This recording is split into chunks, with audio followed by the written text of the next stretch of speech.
السميع العليم من الشيطان الرجيم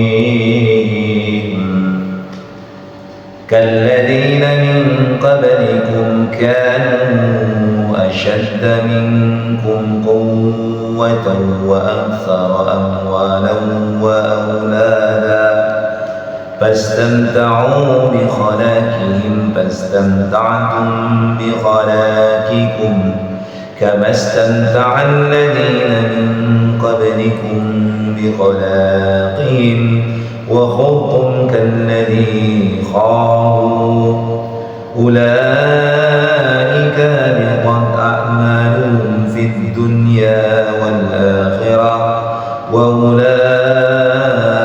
هم الخاسرون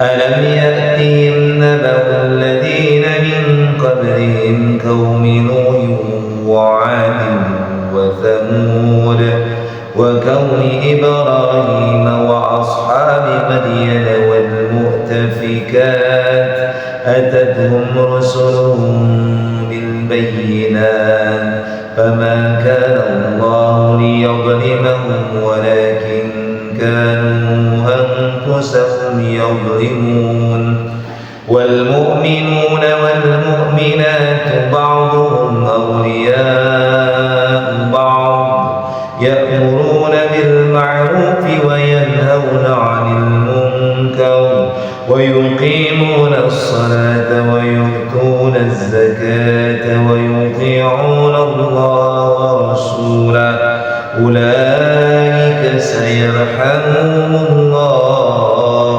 إن الله عزيز حكيم وعد الله المؤمنين والمؤمنات جنات تجري من تحتها الأنهار خالدين فيها ومساكن طيبة في جنات عدن ورضوان من الله أكبر ذلك هو الفوز العظيم صدق الله العظيم. Kita lihat ya makna yang terkandung dalam ayat ke-69 sampai 72. Nah, ulang sedikit ya, mulas dari ayat ke-67-nya dulu biar sempurna pemahamannya. Jadi kata Allah Subhanahu wa taala, orang munafik baik laki-laki maupun perempuan sebagiannya dari sebagian yang lain.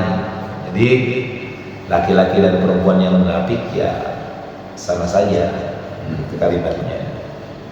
Ya, artinya mereka itu memang sama, nggak beda perempuan dan laki-laki yang munafik.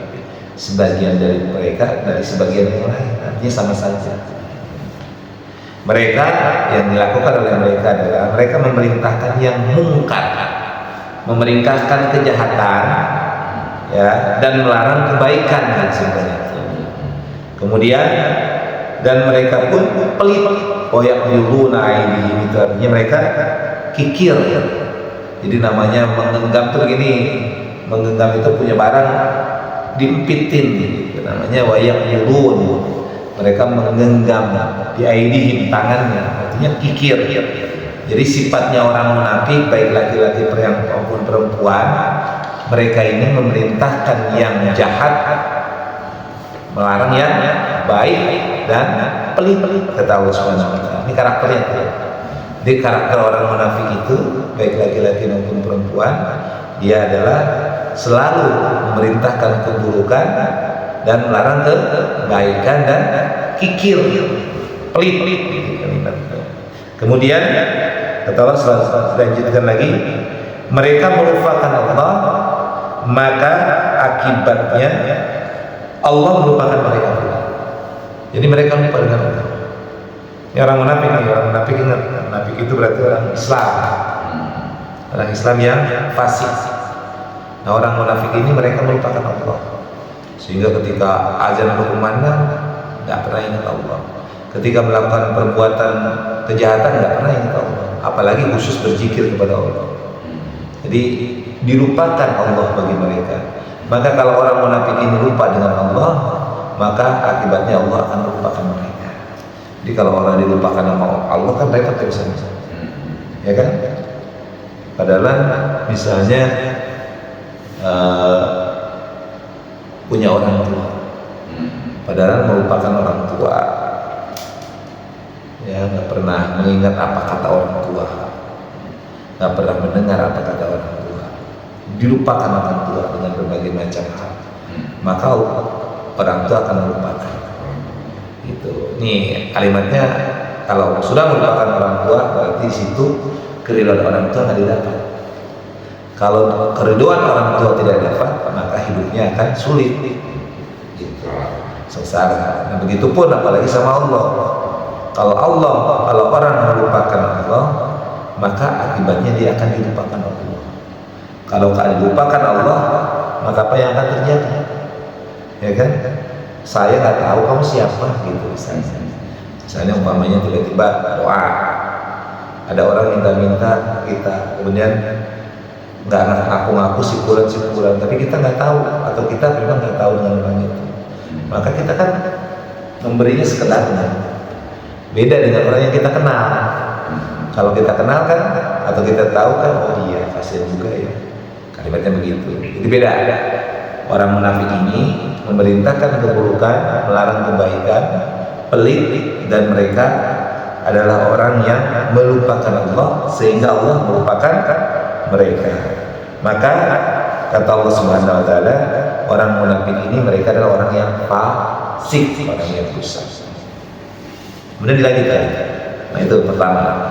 Yang kedua, kata Allah Subhanahu wa taala, kebalikan dari orang munafik itu namanya orang yang muttaqi, orang yang takwa.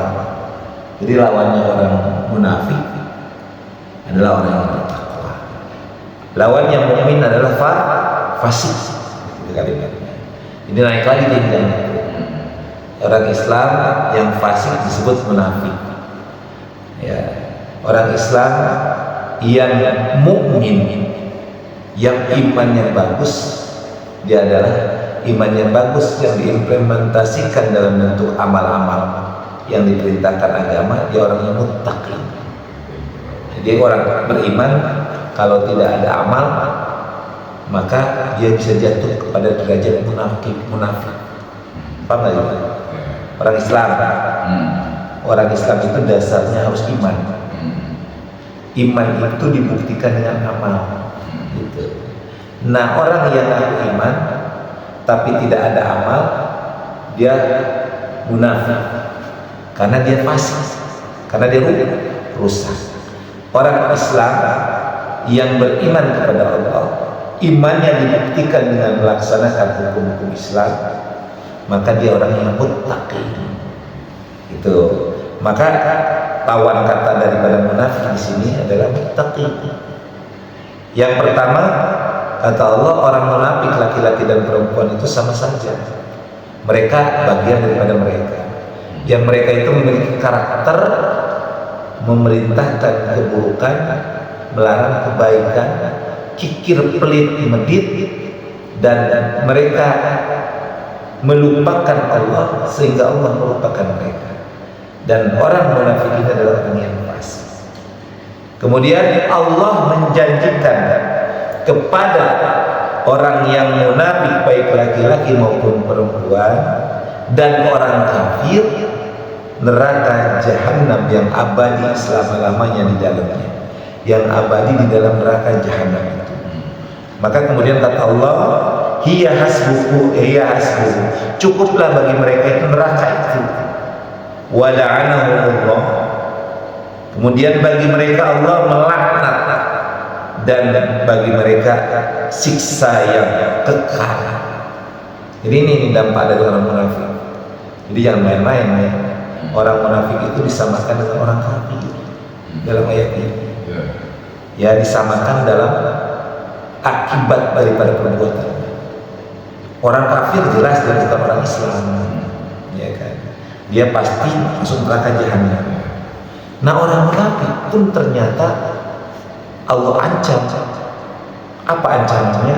Bahwa orang munafik baik laki-laki dan perempuan, berserta orang yang kafir, bersama dengan orang kafir di neraka jahanam yang mereka abadi di dalamnya, yang cukuplah balasan bagi mereka atas perbuatannya neraka jahanam itu, dan ditambah dengan laknat Allah bagi orang-orang yang munafik, dan bagi mereka ada siksa yang muqim. Muqim itu artinya kekal. Kan ada orang muqim, ada musafir. Pada dengarkan, kalau muqim itu berarti orang yang bertempat tinggal. Kayak misalnya Pak Darlan, muqimnya di mana? Muqimnya di Harapan Baru. Tinggalnya di mana maksudnya? Ya, muqim. Muqim itu adalah tempat yang dijadikan tempat istirahat dan tempat tinggal. Beda dengan musafir. Musafir adalah melakukan perjalanan. Itu artinya kalau disiksanya muqim, dilama ya. Entah berapa tahun waktunya. Gitu. Tapi di situ kemungkinan tidak abadi, karena tidak ada kalimat abadan abadan, tapi adanya khalidin, artinya kekal di dalam hukumannya. Tetapi kemudian kita khalidina fiha abadan abadan, gitu kan ada kalimat ayat yang lain. Selama-lamanya tidak ada kesempatan. Tapi kalau orang munafik, kemungkinan masih ada kesempatan. Entah kapan kesempatannya itu untuk kemudian diampuni oleh Allah Subhanahu wa taala dengan kehendaknya, dengan hal-hal yang menjadi sabab daripada dia diangkat dari neraka. Kemarin kita sempat bicara tentang masalah umpamanya orang yang masuk surga itu ibaratkan pakaian yang bersih, baju bersih gitu. Jadi kita ini ibarat baju bersih ya, yang ketika baju bersih dipakaikan kepada kita, maka baju ini tergantung kita cara pakainya. Maka kalau nanti kita kembali pun ini baju bersih yang dipinjamkan Allah harus kembali dalam keadaan bersih. Kalau kembalinya dalam keadaan kotor tidak bisa, gitu, ditolak sama Allah. Maka bagaimana caranya kita memperlakukan baju ini? Maka harus secara baik, jangan sampai baju yang kotornya, kalau bisa jaga kebersihannya. Tapi kan sulit kan. Tapi ya sebenarnya kalau kita rawat dengan baik, pasti insya Allah bisa bersih, ya kan? Kita jaga tuh bajunya, kita jaga kebersihannya, maka insya Allah kembali kepada sang pembeli baju itu akan bersih kembali. Karena surga itu tidak bisa dimasukkan kecuali orang yang suci, orang yang bersih lahiriah, bersih batiniahnya.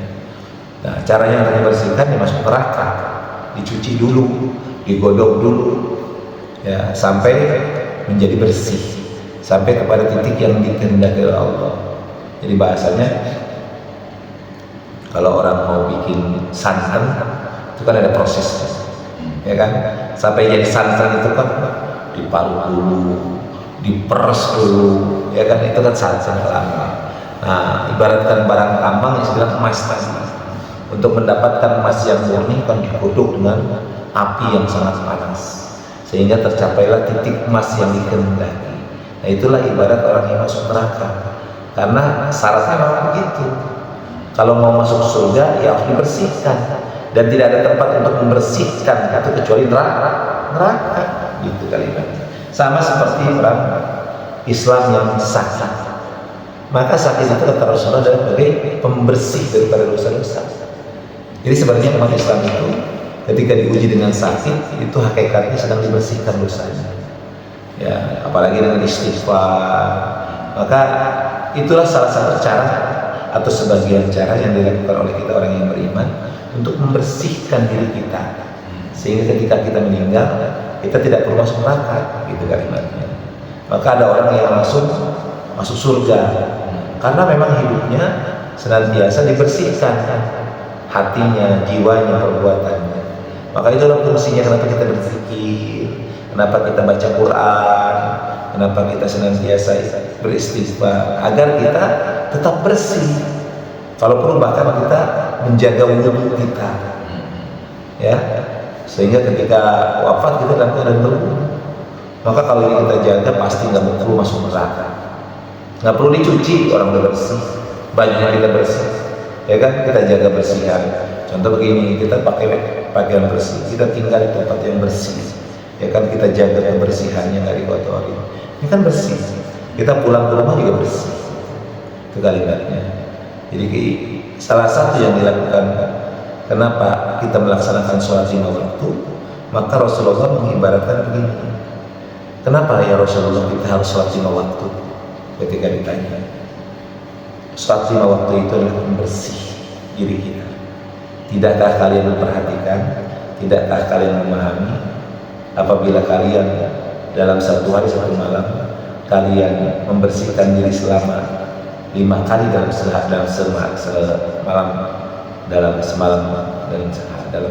satu malam, maka kalian akan menjadi bersihkan. Nah, itulah fungsi sholat. Sholat itu membersihkan diri kita dari dosa dan kesalahan. Maka tidak perlu lagi orang yang menjaga sholatnya, orang yang menjaga hatinya, orang menjaga seluruh apa yang diberikan Allah kepada kita, maka dia pasti akan masuk surga tanpa perlu masuk neraka. Nah, ini kita kembali. Jadi orang munafik sama saja bahwa mereka akan masuk neraka jahanam bersama orang yang kafir, yang mereka abadi di dalam neraka jahanam itu. Maka bagi mereka cukuplah balasan bagi mereka neraka jahanam dan laknat Allah dan azab yang kekal bagi orang munafik. Jadi hati-hati tuh dengan kemunafikan. Cirinya orang munafik kan itu orang yang memprovokasi untuk berbuat kejahatan, orang yang mengajak orang berbuat jahat. Munafik. Orang Islam kok mengajak untuk mabuk, orang Islam kok mengajak untuk berjudi, misalnya gitu. Nah, ini orang munafik. Orang Islam kok mengajak memilih pemimpin kafir. Nah, munafik. Yuk kita pilih si fulan, dia ada yang orang adil, walaupun dia kafir, tapi dia adalah orang yang bisa memberikan keadilan, bisa memberikan kesejahteraan. Lalu kayak orang yang kayak gini namanya ya'muruna bil munkar wa yanhauna 'anil ma'ruf, ya. Nah, kemudian dilanjutkan ke ayat yang ke-69-nya. Kalladzina min qablikum, keadaan kaum munafik. Jadi keadaan kaum munafik dan musyrik. Jadi yang tadi yang disampaikan barusan, keadaan kaum munafik dan kaum musyrik itu, yakni seperti orang-orang min qablikum, sebelum kalian, kanu asyadda minkum quwwah, mereka lebih kuat daripada kalian, wa aktsaru amwalan wa aulada, dan lebih banyak harta dan anak-anak. Jadi gini, orang-orang munafik itu yang dahulu itu Allah berikan kelebihan. Apa kelebihannya?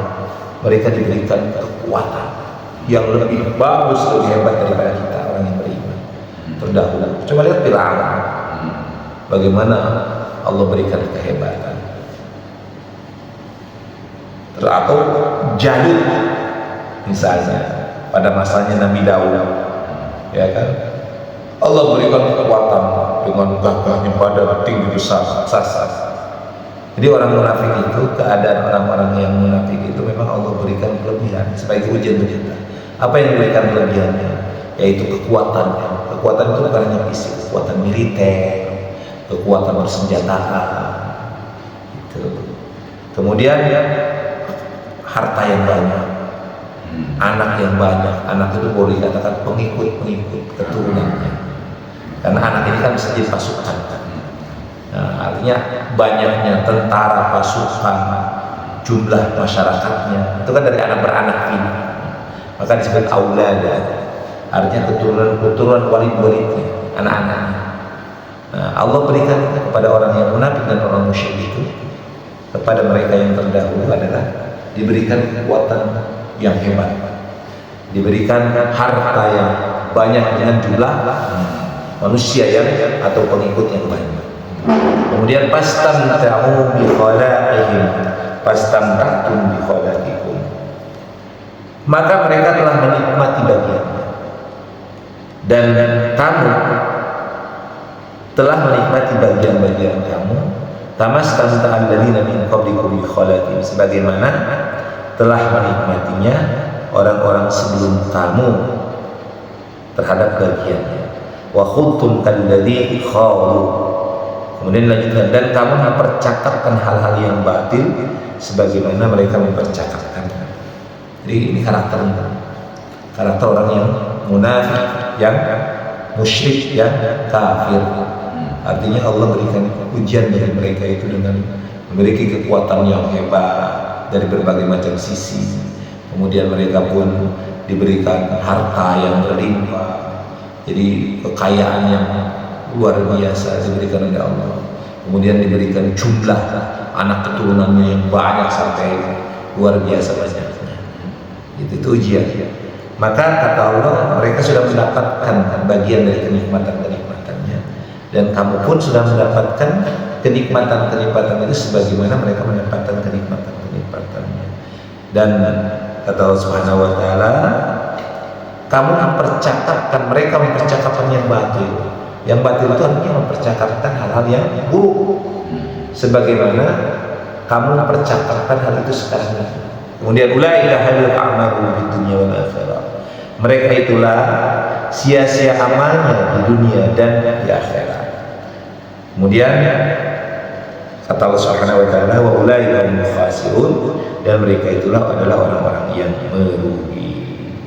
Jadi ini diibaratkan bagaimana Allah berikan kelebihan kepada orang-orang yang munafik dan orang musyrik kepada mereka. Hanya aneh.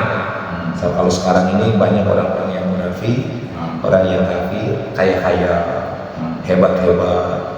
Dari segi misalnya ada negara yang kafir seperti Israel, jangan heran kalau sekarang kekuatannya hebat, militernya, persenjataannya, karena itu ujian untuk kita. Gitu.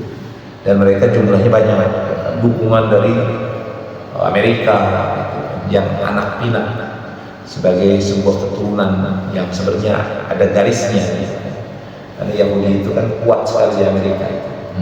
Yahudi jumlahnya sedikit, di Israel gitu kan, penganut Yahudi itu sedikit, ya nggak sampai 100 juta yang menganut agama Yahudi, paling puluhan juta doang. Tapi mereka memiliki kekuatan yang luar biasa, militansi, kompaknya. Kemudian dilanjutkan ayat yang ke-70-nya. Alam ya'tihim naba'ul ladzina min qablihim, apakah tidak sampai kepada mereka berita tentang orang-orang yang sebelum mereka, yakni kaum Nuh, kaum Ad, kaum Tsamud, kaum Ibrahim, penduduk Madian, dan penduduk negeri-negeri yang telah musnah. Telah datang kepada mereka rasul-rasul dengan wahyu yang nyata. Allah tidak menzalimi mereka, tapi mereka lah yang menzalimi diri mereka sendiri. Jadi teguran untuk orang munafik. Orang munafik, tidakkah kalian berkaca kepada sejarah tentang orang-orang terdahulu yang mereka itu telah Allah binasakan? Siapa yang antara mereka? Yani mereka ada yang namanya kaum Ad, ada kaum Samud yang diwahuli dengan kaum Nabi Nuh dulu ceritanya. Kaum Nabi Nuh mengkhianati, kafir terhadap Nabi Nuh, kemudian dibinasakan, ditenggelamkan seluruhnya. Kemudian kaum Ad sama durhaka terhadap nabinya, ya. Kemudian Tsamud, kaum Ad, Nabi Hud kan. Kaum Tsamud ada Nabi Soleh gitu kan. Jadi kaum Ad ini nabinya Nabi Hud, ya. Kaum Tsamud nabinya adalah Nabi Soleh. Kemudian apa yang mereka lakukan? Ingkar terhadap Nabi dan Rasul. Dan kaum Ibrahim, nah kaum Ibrahim juga sama. Nabi, bagaimana kita cerita tentang Raja Namrud, ya kan? Dimana bapaknya sendiri Azar itu sebagai pembuat patung. Maka kemudian Allah siksa, yang diantaranya juga ada hal-hal yang luar biasa. Kemudian penduduk Madian, kemudian juga orang-orang yang Allah binasakan, di mana datang kepada mereka para utusan-utusan Allah dengan membawa bukti yang benar, bukti yang nyata. Maka mereka ingkar terhadap para nabi itu. Maka kata Allah Subhanahu wa taala, Allah binasakan mereka itu, kaum-kaum yang tadi itu, dan Allah tidak pernah menzalimi mereka, tetapi sesungguhnya mereka menzalimi diri mereka sendiri atau diri sendiri. Kemudian baru di sini Allah jelaskan ayat yang ke-71. Wal mu'minuna wal mu'minat, orang yang beriman baik laki-laki maupun perempuan, ba'duhum awliya'u ba'd, satu dengan lainnya adalah sebagai aulia, pelindung, penolong. Ya. Jadi orang mukmin laki-laki dan perempuan itu harus saling menolong, harus saling melindungi. Itu kalimatnya. Jadi jangan diem. Orang beriman, mukmin itu orang mukmin harus saling melindungi.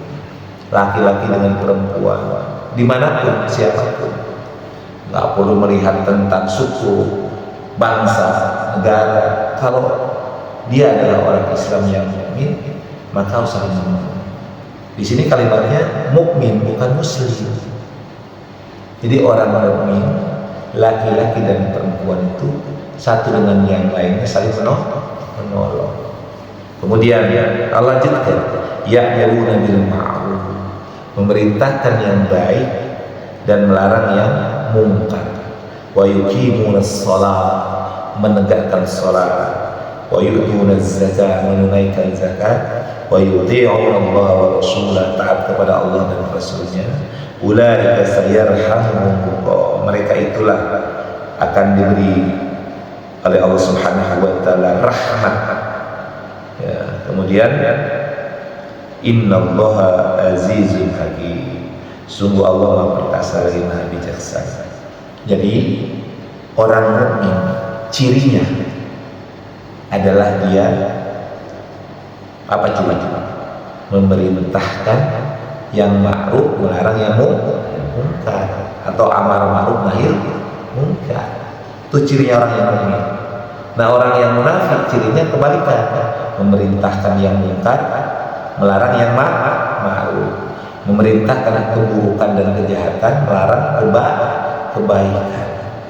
Itu orang yang munafik dan orang yang kafir. Ingat, orang yang mukmin cirinya adalah dia memerintahkan yang baik, melarang yang buruk.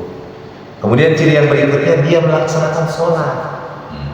Nah, jadi kalau ada orang Islam nggak sholat, munafik dia. Itu. Ada orang Islam sih nggak sholat, ya munafik. Munafik ya sama aja dengan kafir. Di neraka jahanam dia bersama-sama. Kemudian orang yang mukmin itu apa? Menunaikan zakat. Zakat nggak pernah zakat, munafik. Kemudian wa yuti'una Allah wa rasulahu, dia taat kepada Allah dan Rasulnya enggak. Kata Allah, kata Rasulnya, perintahnya kan banyak. Tinggalkan judi, jangan mencuri dan lain sebagainya. Maka harus taat terhadap perintah Allah dan Rasul. Maka orang munafik dia membangkang terhadap Allah dan Rasul. Itu. Lalu apa sih? Bagaimana cara kita taat kepada Allah dan kepada Rasul? Ya taatlah kepada ulama sebagai pewaris Nabi. Nabi sudah tidak ada, tapi ada alim ulama. Maka kita harus taat kepada apa yang disampaikan ulama. Misalnya begini, Ijtima ulama di Indonesia ini mengeluarkan sebuah fatwa bahwa di 2024 mendukung Anies Baswedan. Maka bagi orang yang beriman, kita wajib untuk mengikuti ijma ulama itu. Mana dalilnya? Ini kita taat kepada Allah, taat kepada Rasulnya. Itu kalimatnya. Kan nggak mungkin Rasulullah mengeluarkan misalnya sekarang, ini orang Indonesia, kalian kan mau pemilu, maka aku Rasulullah memerintahkan kalian untuk memilih Syiah, kan nggak mungkin kan? Nabi udah nggak ada kan? Maka pewarisnya siapa? Yakni para ulama. Maka kalau ulama bersepakat untuk memutuskan bahwa di 2024 mendukung Anies Baswedan misalnya, maka wajib bagi kita untuk mengikuti apa yang dipatwakan ulama itu. Itu kalimat salah satu contoh. Kemudian bagi orang-orang yang mukmin, Allah akan memberikan kasih sayang. Kalau namanya kasih sayang kan enak kan. Kalau sudah dikasih dari sayang oleh Allah kan enak. Padahal kalau sudah disayangi sama orang tua udah enak. Padahal kalau dikerjain pekerjaan sudah disayangi oleh yang pemilik pekerjaan kan. Ini padahal sebagai karyawan sudah disayangi oleh pemiliknya, maka bisa jadi perusahaan diberikan. Kalau udah sayang kan orang berikan apa tanpa diminta kan. Sebagaimana kita sama anak, ya kita punya anak, kita sayang sama anak itu nggak minta, kita disiapin, ya kan? Bahkan ketika anak kita dalam perut istri kita itu udah disiapin biaya nanti di rumah sakit mana ya, nanti sudah beli popoknya nggak, beli baju bayinya nggak, beli dorongan orangnya, kita siapin tuh, padahal anak masih dalam perut. Kenapa begitu? Karena saya anak kita lahir brojol masih kecil, udah kita siapin, bahkan ada yang mempersiapkan untuk sampai biaya kuliah nanti, ya kan? Disiapin semuanya, pakaiannya disiapin, sepatunya lain sebagainya dan sebagainya. Anak itu minta nggak? Ketika kita bayi minta nggak? Enggak, tapi orang tua secara otomatis memberikan sebagai sifat rahman, sebagai sebuah bukti kasih sayang orang tua kepada kita. Nah itulah Allah. Allah itu kalau udah sayang sama kita nggak minta diberikan, tentunya diberikan sesuai dengan kebutuhan kita. Jadi yang terbaik itu, yang baik itu jangan versi kita, harus menurut Allah, karena Allah kan paling tahu tentang kita seperti apa. Kita kan nggak tahu besok yang akan terjadi sama kita, tahu nggak tahu. Mungkin kalau sekarang 1 menit kita tahu kita lagi ngaji, tapi setelah pulang dari masjid ini kita nggak tahu yang akan terjadi. Nah, kalau Allah sayang sama kita, maka insya Allah yang menimpa kita kebaikan. Tapi kalau Allah murka sama kita, maka yang menimpa kita adalah keburukan.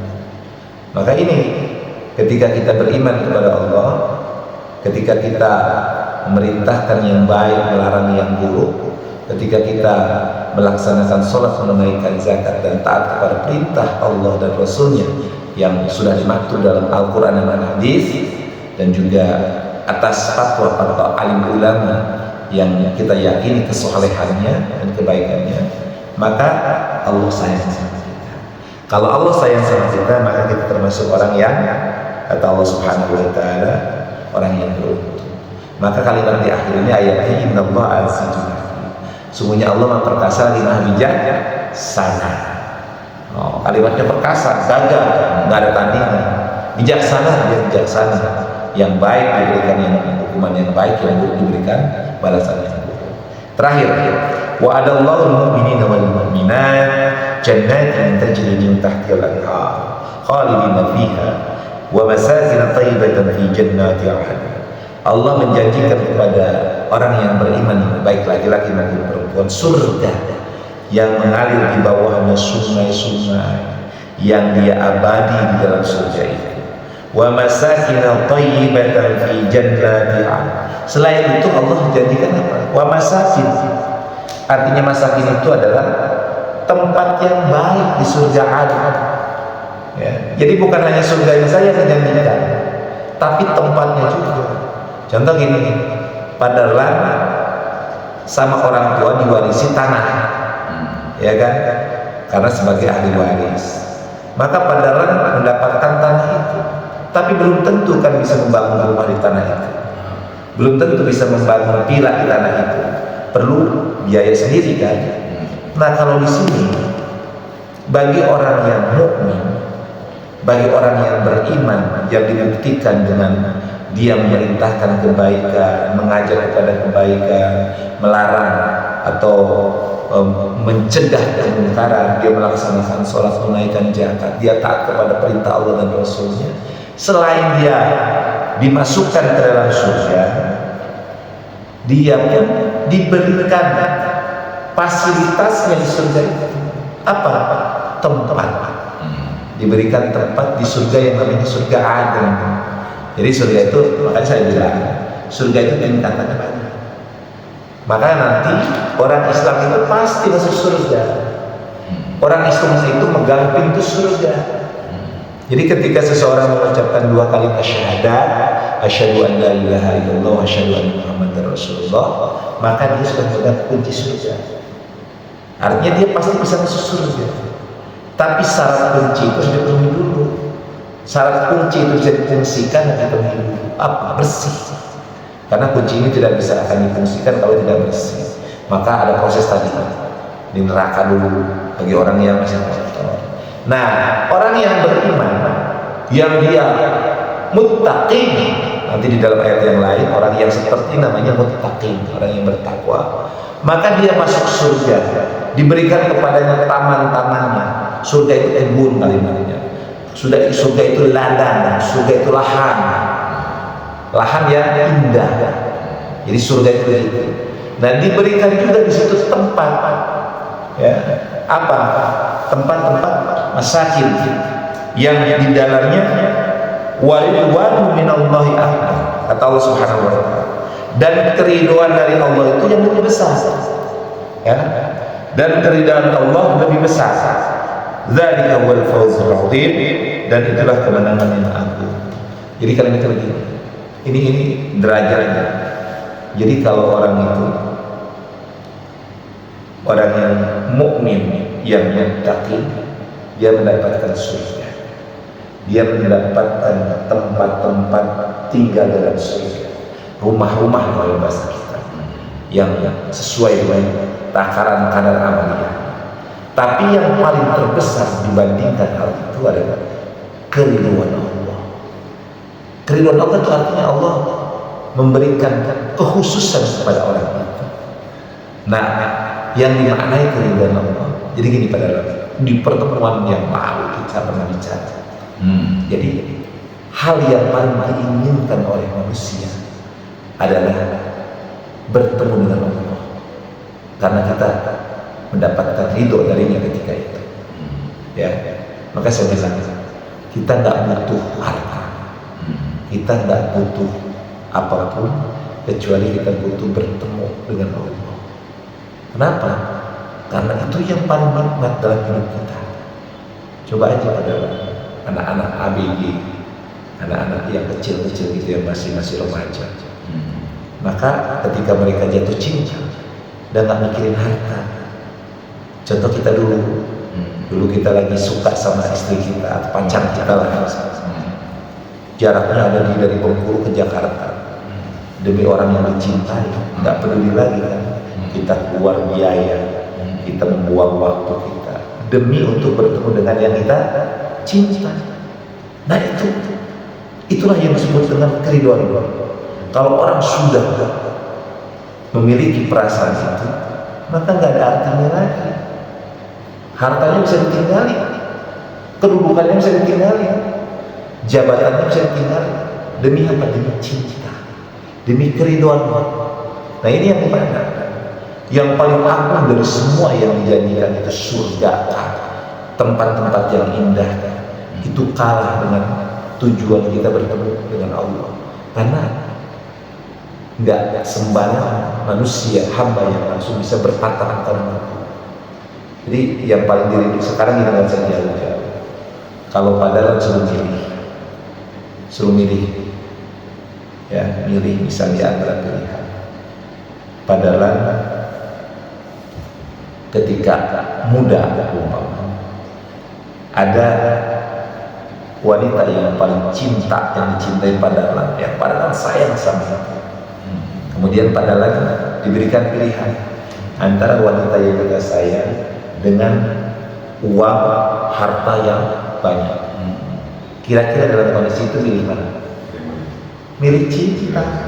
Nggak ada gunanya lagi harta, ya kan?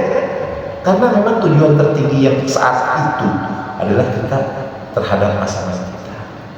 Nah, itulah yang dimaknai sebagai logika, sebagai contoh ketika kita dalam hidup ini.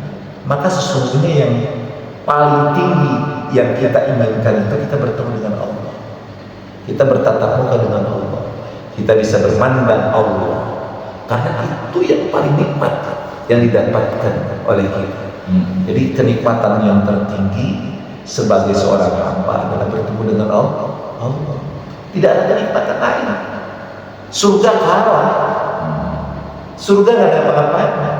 Ya diibaratkan tadi, hal yang nikmat, yang terindah yang kita rasakan, yang membuat hati kita bahagia adalah manakala kita bertemu dengan pasangan yang kita cintai. Nah itulah, maka kata Allah, bagi orang yang beriman itu disediakan surga yang mengalir di bawahnya sungai-sungai, yang dia di dalamnya mendapatkan berbagai macam kenikmatan dan diberikan tempat-tempat yang luar biasa. Tetapi di balik semua itu, kerinduan Allah lah yang paling besar. Di balik semua itu tidak ada kenikmatan yang teragung kecuali mendapatkan ridho Allah dengan bisa memandang wajah Allah Subhanahu wa taala. Maka itulah keberuntungan yang agung. Ya, kesimpulannya satu, jangan kita jadi orang yang munafik. Cirinya orang munafik, dia mengajak kepada keburukan, melarang kebaikan.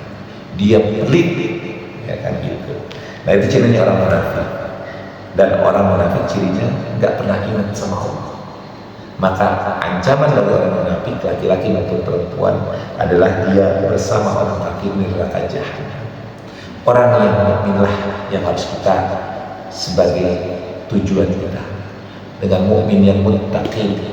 Orang mukmin yang muttaqin cirinya adalah kita harus selalu memerintahkan kebaikan, melarang keburukan, laksanakan sholat, tunaikan zakat, taat kepada Allah, taat kepada Rasul. Maka kalau kita melakukan hal itu, Allah menjanjikan surga kepada kita. Allah menjanjikan tempat-tempat yang indah dalam surga itu. Dan yang terhebat, Allah menjanjikan keridhoannya dengan kita mampu dan bisa bertemu dengan Allah Subhanahu wa taala. Mudah-mudahan nanti kita termasuk orang yang mendapatkan keridhaan Allah dan bisa bertemu langsung dengan Allah Subhanahu wa taala. Ada pertanyaan cukup ya? Shadaqallahul azim. Alhamdulillahirabbil alamin.